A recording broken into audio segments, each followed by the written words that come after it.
We are in the horizontal mill, and we're fixing to face this thing down. Now I've turned this piece so that, these are the profiles I need, but I want to face this down to 5/8 of an inch thick all the way down. But if you just stick this thing in the vise like this end of it's all unsupported and it's going to vibrate probably, particularly when I flip it over and do the other side. But I don't want a bunch of chatter with I'm just going to use a 3-inch face mill to face this thing down. And so I made this little piece out of the same size stock that fits nicely over the end here. And I'm going to be able to also set this down on the 1, 2, 3 block as well to support it. And this will give me extra support out here when I face it down. Get a dead blow hammer and make sure it's down against the blocks.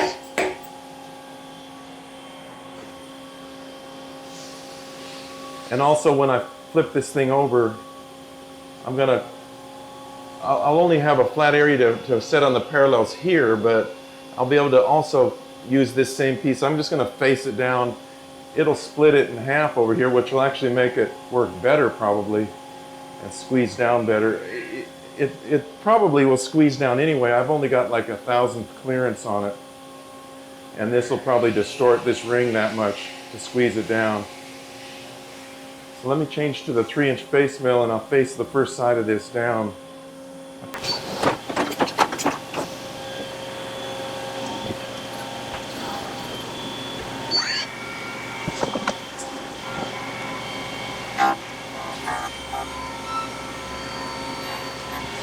I've just barely touched the top of the stock, and to get down to my dimension, I got to go 687 thousandths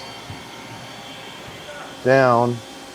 It's 2-inch diameter stock, and I want to finish the 5/8, so I got to subtract that and divide it by 2. That turns out to be 687. So let's start. We'll take it 100 thousandths at a time.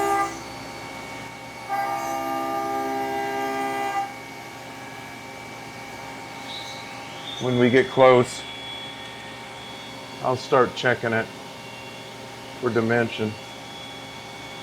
I'm just manually jogging this with a hand wheel. Haven't made any kind of program or anything for this. Just looking at my display, going down 100 thousandths at a time.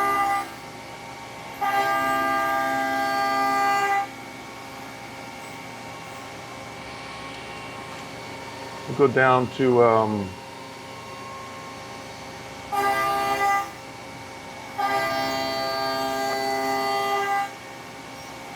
go down to 600 thousandths from the top, and then we'll see what we got here.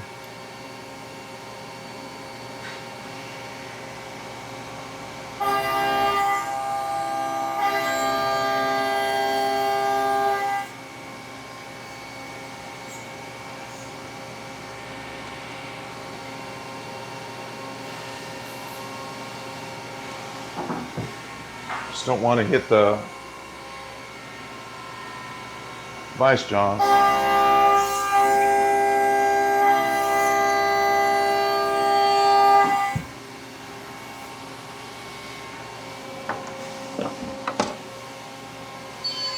Might go get some WD-40 to spray on there. I'd go across the shop to get that. Start this.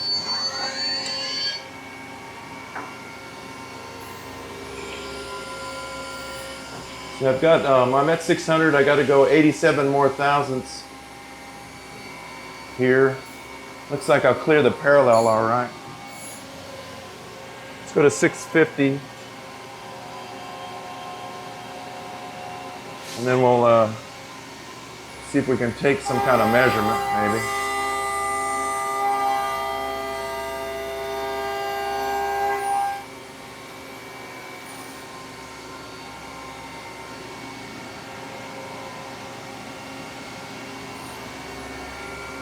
maybe a little bit more. I want to start touching this small diameter right here. It hasn't quite got there yet. So that's about 675 will go.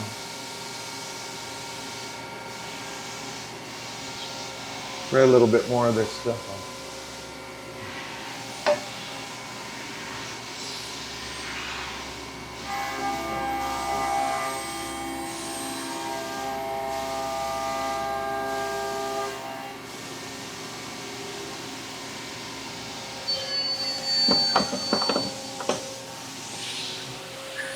Okay, now, this here should be 656. It's only going to take a 30. Oh man, I can't fit my, oh maybe, it's very close. My micrometer is hitting right here on this block.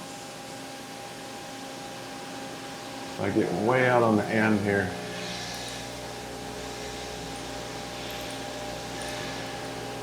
Okay, we're at 666 and a half. Means we got to go another 10 thousandths, and we'll be there. I'll take that 10 this direction. Try a little more WD-40.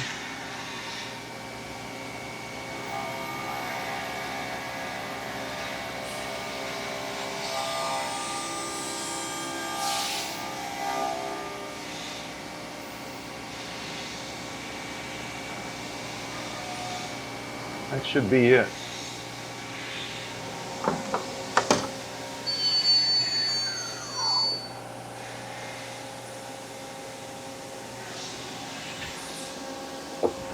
Let's see if I can get in here around all this stuff and measure it.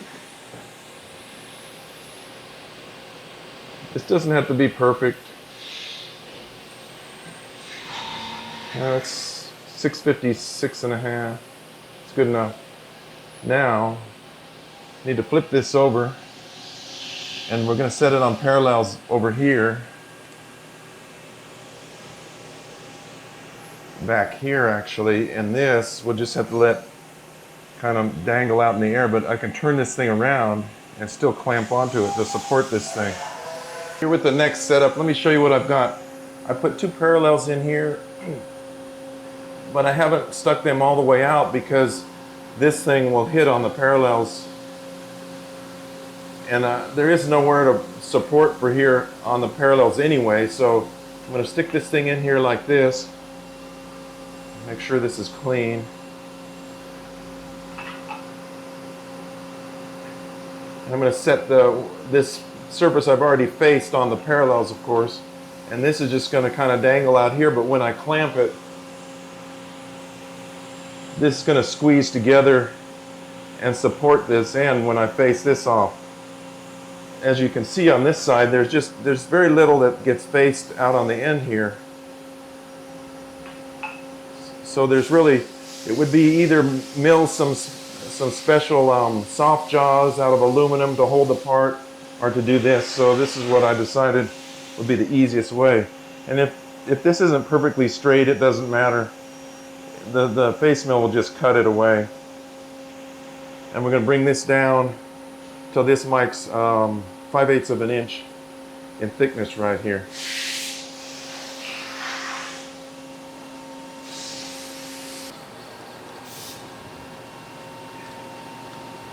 Until I just barely touch the part.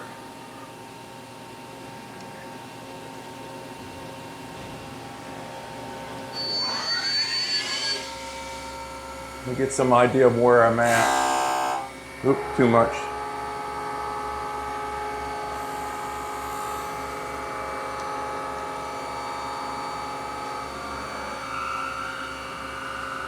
Kind of noisy in here. I don't know if you can hear all different machines running here. beside me. Okay, so it's just barely grazing the part, and I have to come down approximately 687 thousandths like I did before, but when I get close I'll start measuring this and I'll make the final adjustment.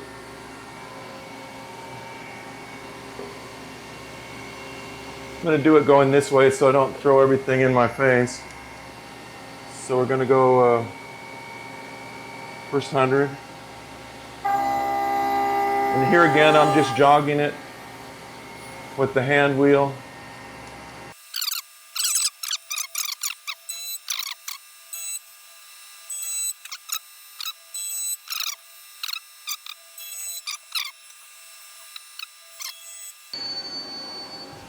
So now I can get an idea where I'm at here, because it cut just a little bit on here.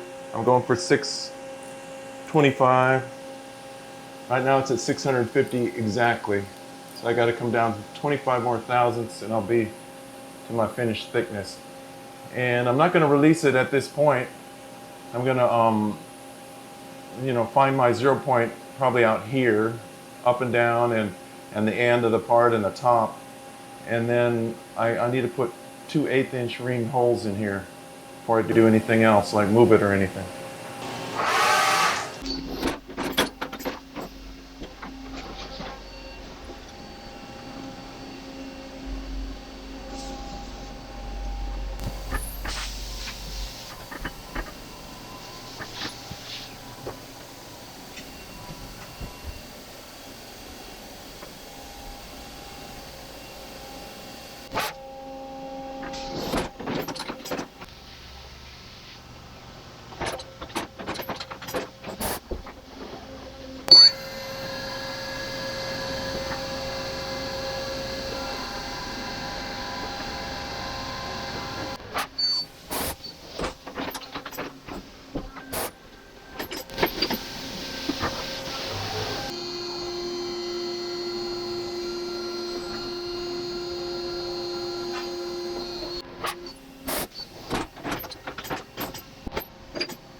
Next thing we're going to do is face this size to width. It's 1.8 inches will be our finished width here, so we've got to take 100 thousandths off of each face.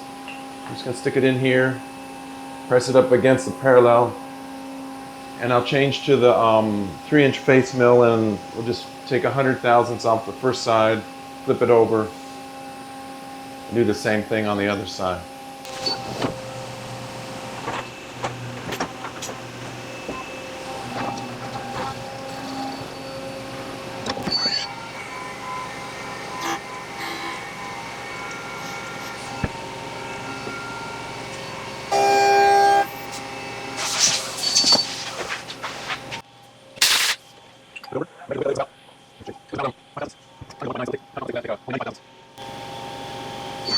Here.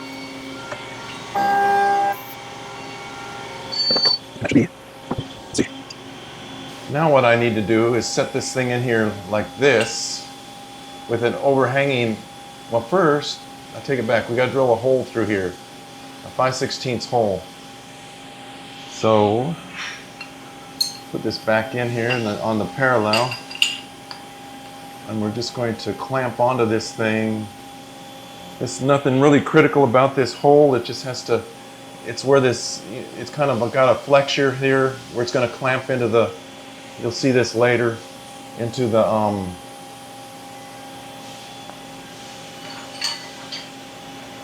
the gauge maker's handle thing. Yeah, I drilled the hole through there. I didn't show that. That was just simply drilling a hole. And now we've got to mill a dovetail on here that will match the grip. Let me get the grip.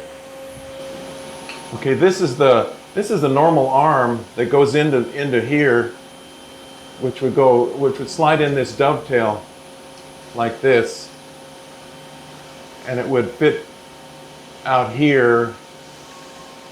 Well, it actually goes this way for this kind of an arm, and it can measure with this dial indicator on here. This thing has they build these with like a linear ball slide in here, and it's very you know, kind of no play. The spring is kind of strong though. I don't know if it's going to be too strong for what I'm trying to do here. We're going to have to see, but normally this arm, for instance, this arm is designed with another arm to measure the ID of the pitch diameter in an ID thread, but I'm using this kind of close. I'm using this dial indicator thing because of the way they built this, and I can stick my arms out here and measure with them, and all I got to do is set the 0 on some gauge blocks. So this is just the gauge maker arm, but I need to make a dovetail so that these will slide down into that dovetail there. You can see it there. And then these two tapped holes will expand after I slit it. I'll slit it after that through here, and it'll expand and grip on the inside, just like this one does. So this is the only, this happens to be a 45-degree dovetail they put on there instead of a 60. So this is the only 45-degree dovetail cutter I have. And it's kind of big for this, but it'll do it. And I got to mill a dovetail on either side here, and then slit this in the middle down to that hole. And then we'll cut the two arms apart from each other lengthwise. Oh, one other little detail of this setup, because this is so far offset on the vise, beyond the center line of the vise, I put this little, I found some, the T-nut in this screw that I'd made, I don't know, for something else, but it fit in it. And then I could open it up and balance the force along the jaws here, so I don't, my vise kicking over on this moving jaw. If that were the case, you'd only be gripping on about right here on the part, and it could move in the vise. So whenever I grip a part off center in the vise, I try to use something over here of the same width, or something that'll be able to adjust to the same width to balance the forces along the vise. Even though these Kurt vices are pretty good, this moving jaw has some play, and it'll tilt in here. And you'll be just having a point contact back here in this case, because all the force will be pushing on the one side of the vise. So you got to keep that in mind with this kind of a vise.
All right, I put the arms on the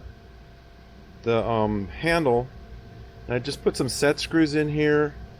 One side I Loctite it in the set screw, and the other side I can adjust to expand the dovetail to lock it in place in the handle. Now the spring is kind of strong on this device because Gage Maker makes it that way for their purpose, and I'm kind of using it for another purpose. So I put this rubber band around here, and that kind of helps a little bit with the spring's force to make it a little less out here on the arms. And so take a micrometer and I set it to the size and adjust it to my 0 point here. So this is set at 305 thousandths, and this isn't a real close tolerance. It's -0 +5, but I need to be able to measure it while it's in the machine. I can't afford to take that part out and then try to reline up on it again. So I also Loctited a couple of carbide just pins in here. Well, they're actually like the shanks of end mills is what they were, so that I could use them as the measuring points on the thing to get it in the side the way it's going to be used.